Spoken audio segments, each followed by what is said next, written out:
अवधूत चिंतन श्री गुरुदेव दत्त. श्री स्वामी समर्थ. तुम्हा सर्वांचं आपल्या चॅनलमध्ये खूप खूप मनापासून स्वागत. 29 जुलै 2026 वार बुधवार ह्या दिवशी आलेली आहे गुरुपौर्णिमा. आपल्या सगळ्या दत्त भक्तांसाठी, सगळ्या स्वामी भक्तांसाठी अतिशय महत्वाचा दिवस. खरं तर गुरुपौर्णिमा तुमचे कुठलेही गुरु असेल तर त्या संदर्भात आपण त्यांची सेवा करत असतो. आणि गुरुपौर्णिमा हा फक्त गुरु आणि शिष्यांचा दिवस आहे. गुरुपौर्णिमेचा अवचित्त साधून आपण फक्त कृतज्ञता व्यक्त करत असतो. आणि कधी कधी ती कृतज्ञता व्यक्त करणं खूप महत्वाचं असतं.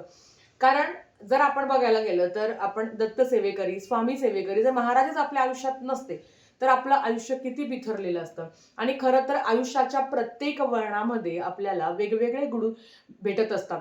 त्याच्यामध्ये जेव्हा आपण जन्माला येतो तेव्हा आई वडील हे आपले प्रथम गुरु आहे. त्याच्यानंतर आपण शिक्षण घेतो. प्रत्येक क्षेत्रामध्ये, प्रत्येक विषयामध्ये आपले कुठले ना कुठले गुरु आहे. आणि जेव्हा आपण श्री स्वामी समर्थ महाराजांना आपलं गुरु मानतो, जेव्हा आपण आपल्या आयुष्यातील नौका त्यांच्या हातात देतो ना, तेव्हा खऱ्या अर्थाने आयुष्याला एक नवीन वळण लागतं. आणि खरं तर बघायला गेलं तर महाराजांच्या सेवेमध्ये आता आपण आहोत, याच्या आधी आपलं आयुष्य किती बिथरलेलं होतं, किती संकट होते, किती दुःख होते. पण महाराजांनी सगळं त्या अडचणी, संकट, दुःख आपले कमी केले आहे. आजच्या व्हिडिओमध्ये आपण गुरुपौर्णिमा कशी साजरी करावी, महाराजांच्या मूर्तीवर अभिषेक कसा करावा, षोडोपचार महाराजांची पूजा कशी करावी, नैवेद्य कसा असावा, उपवास केव्हा करावा, या संदर्भातली सगळी माहिती आज आपण बघणार आहोत. तर चला व्हिडिओला सुरुवात करूया. सगळ्यात आधी पौर्णिमा कधी लागते आहे तर 28 तारखेला, म्हणजेच मंगळवारी संध्याकाळी 6:19 पौर्णिमा लागणार आहे. आणि दुसऱ्या दिवशी संध्याकाळी 8:06 पौर्णिमा संपणार आहे. थोडक्यात काय की 6:15च्या दरम्यान, 28 तारखेला 6:15च्या दरम्यान पौर्णिमा लागते. आणि दुसऱ्या दिवशी म्हणजेच बुधवारी पौर्णिमा 8:06 म्हणजे 8:05 ते 10 दरम्यान पौर्णिमा संपते. सगळ्यात मोठा पडलेला प्रश्न की ताई सत्यनारायण कधी करावं. बघा, आता जर आहे ना उदय तिथी बघितली तर पौर्णिमा 29 तारखेलाच आहे. पण आता माझ्यावरनं सांगते, एवढं सगळं करायचं असतं आपल्याला आणि पौर्णिमेचं सत्यनारायण हे 29लाच करायचं असतं. कारण ही संध्याकाळी 8:06 संपणार आहे. मग तुम्ही 8च्या आधी तुम्ही कधी सत्यनारायण करू शकता. पण काही महिलांना जर बुधवारी सत्यनारायण करणं शक्य होत नाही तर त्यांनी आदल्या दिवशी सत्यनारायण करू शकता. म्हणजे 6:19 नंतर तुम्ही 7-7:30ला पण तुम्ही सत्यनारायण करू शकता. किंवा दुसऱ्या दिवशी तुम्ही कधी सत्यनारायण करू शकता. आता हे तुमच्यावर आहे कधी सत्यनारायण करायचं. ठीक आहे. आता गुरुपौर्णिमा कशी साजरी करावी ते सगळ्यात महत्वाचं आहे. सगळ्यात आधी तुम्ही कुठल्याही गुरूंची उपासना करत असाल, त्यांना काय आवडतं, कारण ही गुरूंप्रती कृतज्ञता व्यक्त करण्याचा हा दिवस असतो. मग गुरूंसाठी काय करावं आणि काय नाही असं आपल्या सगळ्यांना होतं की मी किती डेकोरेशन करू, मी किती त्यांना नैवेद्य अर्पण करू, मी किती फुलांनी सजवू. पण खरं सांगा, हे गुरूंना आवडतं का? आपल्या महाराजांना हे आवडतं का? अख्खं ब्रह्मांड त्यांच्या हातात आहे. प्रत्येकाची निर्मिती जर त्यांनीच केलेली आहे तर त्यांच्याच वस्तू त्यांना का द्यायच्या आपण? आणि त्यांच्या वस्तू आपण त्यांना देऊन काय होणार आहे? आपल्याकडचं काहीतरी पाहिजे आहे ना. कृतज्ञता व्यक्त करण्याचा दिवस असल्यामुळे आपल्याकडनं त्यांना काहीतरी द्यायचं आहे. मग तुम्ही काय देऊ शकता? तुमचा अमूल्य वेळ. महाराजांना तेच आवडतं. महाराजांना काय आवडतं? तर महाराजांना तुम्ही आवडता.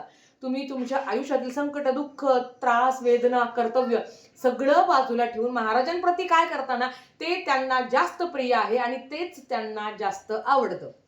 आता तुम्हाला समजलं असेल की महाराजांना आपण काय देऊ शकतो. तर हे फुलं, पानं, डेकोरेशन, खाणं, पिणं, अत्तर, वस्त्र हे महाराजांनीच तयार केलेलं आहे. चाफा महाराजांनीच तयार केला आहे. सगळं त्यांनीच तयार केलेलं आहे. त्यांचंच त्यांना द्यायचं नाही आहे. आपण आपला वेळ महाराजांसाठी काढू शकतो. आणि ह्या दिवशी चांगले कर्म, त्याच्याच बरोबर सेवा ही आपल्याला खूप महत्वाची आणि सेवाच महत्वाची आहे. आता ही सेवा काय करायची, कसं करायची ते पण तुम्हाला मी लवकरच सांगते. आता महाराजांच्या मूर्तीवर अभिषेक कसा करायचा, कारण पूजा महत्वाची आहे. फक्त मूर्ती पुसून आणि भलं मोठं डेकोरेशन करून अर्थ नाही आहे. महाराजांची षोडोपचार पूजा आपली झालीच पाहिजे. एरवी काय करतो आपण 108 वेळा श्री स्वामी समर्थ, श्री स्वामी समर्थ पाण्याने मंत्रोच्चार करून अभिषेक करतो. पण ह्यावेळेस असं करायचं नाही. सकाळी उठून ब्रह्ममुहूर्तावर, तुम्हाला कधीही जमेल तेव्हा उठून तुम्ही ब्रह्ममुहूर्तावर पूजा केली तरी चालतं. किंवा मुलं शाळेत गेल्यावर माझ्यासारखी तेव्हाही पूजा केली तरी चालतं. शेवटी महाराज सगळं गोड मानून घेतात. त्यांचं असं नाही आहे की तुम्ही असंच करा तसंच करा. तुम्ही करताना हे जास्त महत्वाचं आहे. आता महाराजांची मूर्ती छोटी असेल, मोठी असेल, जर तुम्हाला मूर्तीवर प्राण प्रतिष्ठा करायची असेल तर ह्या सगळ्या सेवा करायच्या आहे आणि त्याच्यानंतर काय करायचं ते पण सांगते. पण ज्यांच्याकडे मूर्ती आहे त्यांना फक्त अभिषेक करायचा आहे. ताई माझ्या घरात 2 मूर्त्या आहे. 2 मूर्त्या आहे म्हणजेच काय की एक मी हॉलमध्ये ठेवली आहे, एक मी इथे ठेवलेली आहे देवघरात. मग मी दोन्ही मूर्तीवर अभिषेक करू शकते का? तुमची इच्छा असेल तर दोन्ही मूर्तीवर अभिषेक करू शकता. मग शेजारी कोणाला तरी बसवा किंवा युट्यूबला लावून द्या. मग आहे ना एका मूर्तीला गळती ठेवा आणि दुसऱ्या मूर्ती असेल तर तुम्ही पाण्याने अभिषेक करू शकता. आता माझी मूर्ती इतकी मोठी आहे की गळती तिथे बसतच नाही. मग मी काय करते, पाणी म्हणजे चमचा घेऊन मी महाराजांच्या मूर्तीवर अभिषेक करते. अभिषेक कशाने करावा ते आधी सांगते. तुम्ही पाण्याने करा, पंचामृताने करा, तुम्ही साखरेने करा, मधाने करा, तुम्ही दह्याने करा, तुम्ही चंदनाने करा, तुम्ही फक्त संपूर्ण दुधाने करा, अष्टगंधाने करा. तुम्हाला ज्याने अभिषेक करता येईल त्याने तुम्ही अभिषेक करा. मग मी काय करते, थोडं थोडं थोडं थोडं सगळं घेते आणि सगळ्यांनी अभिषेक करते. आता काय होतं ना, हे जेव्हा अभिषेकाचं पाणी हे अमृता समान असतो आणि सगळं एकत्र केलं, चंदन पावडर आहे किंवा ह्या गोष्टी आहे, मग अशा वेळेस काय होतं ना, मग ते पाणी आपण काय करणार, ते आपण तर प्राशन करू शकत नाही. मग अशा वेळेस काय करायचं, आधीच सगळं क्लिअर करते. कारण व्हिडिओ मग तुमच्या कमेंट्स येताना मग कधी कधी रिप्लाय द्यायला होत नाही, म्हणून व्हिडिओ मोठा झाला तरी आधीच माफी मागते. काय करायचं आहे, आता समजा मी चंदनाने करते किंवा पंचामृताने करते, साध्या दुधाने करते, पाणी करते, सगळं एकत्र जेव्हा करते ना तेव्हा मग काय करायचं, एक माळ श्री स्वामी समर्थ, श्री स्वामी समर्थ, श्री स्वामी समर्थ म्हणून सगळ्या जे काही सांगितलंय त्याने अभिषेक करायचा. मग नंतर फक्त पाण्याने स्वच्छ मूर्ती धुवून घ्यायची आणि नंतर ज्या काही तुम्हाला मी सेवा सांगणार आहे नंतर त्या सेवेला तुम्ही सुरुवात करू शकता. सगळ्यात आधी महाराजांच्या मूर्तीवर अभिषेक करण्याच्या आधी एक वेळा स्वामी स्तवनचं पठण करावं. स्वामी स्तवन नित्यसेवेच्या पुस्तकात आहे. स्वामी स्तवन पठण करून झाल्यावर नंतर तुम्हाला स्वामी स्तवन पठण करत असताना अभिषेक करायचा नाही. भलं मोठं तुम्ही तुमचं घरातले एखादी काय म्हणतो ताट असेल, घंगाळ असेल तर भलं मोठं घ्या, कारण अभिषेक खूप मोठा आहे तर पाणी भरपूर लागतं. तर एका ताटामध्ये महाराजांची मूर्ती ठेवायची, पाणी थोडं थोडं थोडं थोडं टाकत अभिषेक करायचा असतो. तुम्हाला सगळ्यात आधी स्वामी स्तवन म्हणत असताना अभिषेक करायचा नाही. नंतर येतं गणपती अथर्व शीर्षम एकदा पठण करायचं. ज्यांना जे माहिती नाहीये, ज्यांना जे वाचता येत नाही, युट्यूबला बिंदास लावून द्यायचं, सेवा तुम्ही करू शकता असे. आणि महाराजांच्या मूर्तीवर अभिषेक कोणीही करू शकतं, असं कुठलेच नियम अटी नाही. एखादीला भाषिक धर्म असेल तर ती सुद्धा कोणाला तरी सांगा, त्याला म्हणा बाबा तू तिथे बस, युट्यूबला लावून दे आणि अभिषेक कर. एकदा तुम्हाला स्वामी स्तवन म्हणायचं आहे, त्याच्याबरोबर एकदा गणपती अथर्व शीर्षमचं पठण करायचं. अथर्व शीर्षमचं पठण करून झाल्यावर फलश्रुती म्हणायची गरज नाही. त्याच्याबरोबर येतं की तुम्हाला 16 वेळा, तर एक वेळा गणपती अथर्व शीर्षमचं पठण करून झाल्यावर 16 वेळा तुम्हाला पुरुष सूक्त म्हणायचं आहे. तुम्ही संस्कृत मध्ये म्हणा, प्राकृत मध्ये म्हणा. आता जर तुम्ही संस्कृत मध्ये म्हणणार असेल तर शेवटची फलश्रुती असते, जी शेवटच्या वेळी तुम्ही पुरुष सूक्तमची फलश्रुती घ्यावी शेवटच्या वेळी. ती घेऊन झाली का, आणि ते घेत असताना म्हणजे जर तुम्ही 16 वेळा तुम्ही 16 वेळा पुरुष सूक्तमचं पठण करणार असेल तर 16व्या वेळी एकदाच फलश्रुती घ्यायची असते. फलश्रुती घेत असताना अभिषेक करायचा नाही, हात जोडून बसायचं. ते झालं. त्याच्याबरोबर एकदा पवमान सूक्तम जे नित्य सेवेच्या पुस्तकात आहे ते पठण करायचं आहे.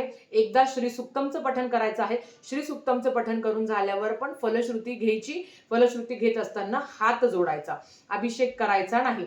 आणि एक वेळा तुम्हाला रामरक्षेचं पठण करायचं आहे. रामरक्षेचं पठण करत असताना पण 1 ते 9 ओव्यांपर्यंतच रामरक्षा आहे, नंतर फलश्रुती आहे. रामरक्षेची फलश्रुती म्हणायची गरज नाही. समजलं असेल? परत एकदा शॉर्टकट मध्ये सांगते. सुरुवातीला श्री सुक्तम एकदा पठण करा. एक वेळा गणपती अथर्व शीर्षमचं पठण करायचं आहे, फलश्रुती म्हणायची गरज नाही. त्याच्याबरोबर तुम्हाला 16 वेळा पुरुष सुक्तमचं पठण करायचं आहे. एकदा फलश्रुती घ्या. जर तुम्ही पुरुष सुक्तम प्राकृत मध्ये म्हणणार असेल तर सरसकट सगळं तुम्हाला पठण करायचं आहे. त्याच्याबरोबर एक वेळा तुम्हाला श्री सुक्तम म्हणायचं आहे. श्री सुक्तम संस्कृत मध्ये म्हणणार असेल तर फलश्रुती म्हणताना हात जोडायचा आहे. फलश्रुती म्हणताना तुम्हाला अभिषेक करायचा नाही. एक वेळा पवमान सुक्त म्हणायचं आहे आणि एक वेळा तुम्हाला रामरक्षा पठण करायचं आहे. हे सगळं पठण करून झाल्यावर मूर्ती तामणातून बाहेर काढायची. ती स्वच्छ वस्त्राने आपल्याला संपूर्ण ती साफ करायची आहे. जागेवर ठेवायची. हिना अत्तर असेल तर महाराजांना हिना अत्तर खूप जास्त आवडायचं, ते अर्पण करावं. जर तुमच्याकडे केशरयुक्त अष्टगंध असेल, सुगंध चंदन असेल, सुगंधी ओरिजिनल चंदन असेल तर ते महाराजांना अर्पण करावं. गंध म्हणून अर्पण करू शकता. महाराजांना वस्त्र परिधान करायचे आहे. खरं तर आपल्याला माहिती आहे की महाराज जेव्हा अक्कलकोटमध्ये होते ते दिगंबर अवस्थेतच होते. जर तुमच्याकडे असेल तर तुम्ही महाराजांना वस्त्र परिधान करावं. त्याच्याबरोबर तुम्ही फूल अर्पण करू शकता. जे तुमच्याकडे आहे फूल, हार, गजरा ते सगळं महाराजांना अर्पण करावं. आरती कुठली घ्यावी, जी तुम्ही दिंडोरी प्रणीत कुठलीही आरती घेऊ शकता, किंवा पंचप्राण हे आतुर झाले करण्यात व आरती, सगुण रूपाने येऊन स्वामी स्वीकारा आरती. तुम्हाला ज्या आरत्या आवडतात त्या आरत्या तुम्ही पठण करू शकता. 1 म्हणा, 3 म्हणा, सगळ्या आरत्या तुम्ही एक सरसगट पठण करू शकता, काहीही नाही. आता अभिषेक झाल्यावर आरती होईपर्यंत महाराजांना वस्त्र परिधान करणं, त्यांना हार अत्तर अर्पण करणं, हे सगळं करत असताना श्री स्वामी समर्थ त्यांच्या नावात फक्त आपल्याला मग्न होऊन जायचं. बाकी कुठलंच टेन्शन घ्यायचं नाही. महाराज काय करतात करविता ते सगळं बघून घेतात. आपण त्रास करून घ्यायचा नाही. सगळं जर आपण विचार केला तर महाराजांनी काय करावा, म्हणून त्यांनाही विचार करू द्या. तुम्ही तुमचं कार्य करा. आपलं कार्य काय आहे, सेवा करणं. हे छानपैकी करून झाल्यावर ते जे पाणी आहे ना ते सगळ्यांनी थोडं थोडं थोडं थोडं प्राशन करावं. बाकीचं तुम्ही तुमच्या घरात ठेवू शकता. कधीही काही अडचण आली तर ते पाण्याचा वापर करतो, कारण षडोपचार पूजा फार कमी वेळाच आपल्याकडनं होते. मग ते पाणी तुम्ही जपून ठेवावं. आता हे सगळं करून झाल्यावर महाराजांना नैवेद्य काय अर्पण करायचा.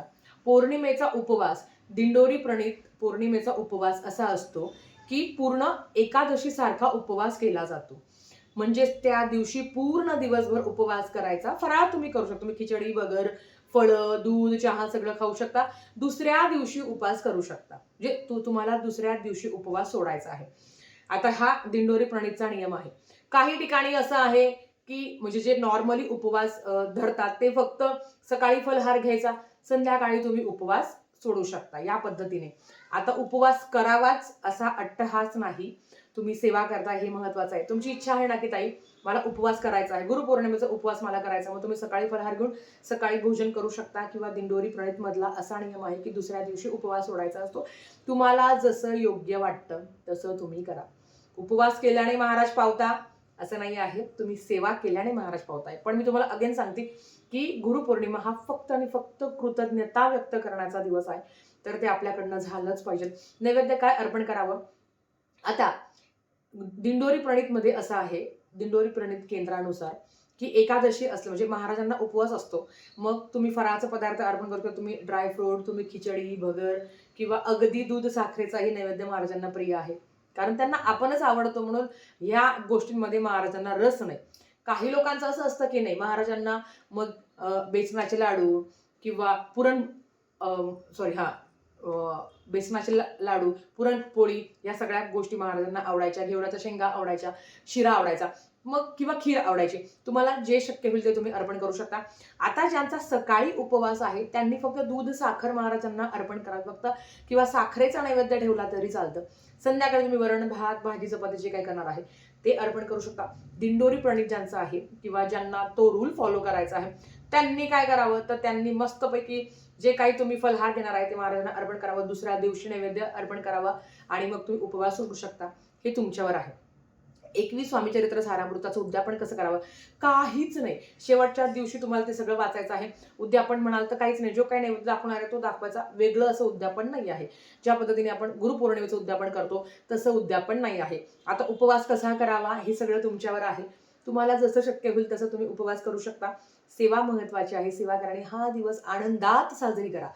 मैत्रिणींनो, मित्रांनो, तुम्ही दुःखात आहात, तुम्ही संकटात आहात, एक दिवस माझ्या मालकांसाठी आहे ज्यांनी माझं आयुष्य बदलवलं आहे, त्यांच्यासाठी हा दिवस आहे. मला काहीच मागायचं नाही, मला कुठल्या कंप्लेंट्स करायच्या नाहीये, मला रागवायचं नाही आहे.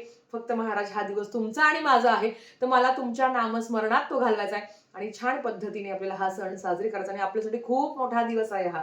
आता गुरुपद कसं घ्यावं या संदर्भातली माहिती मी नंतर सांगेलच. आजच्यासाठी फक्त इतकंच.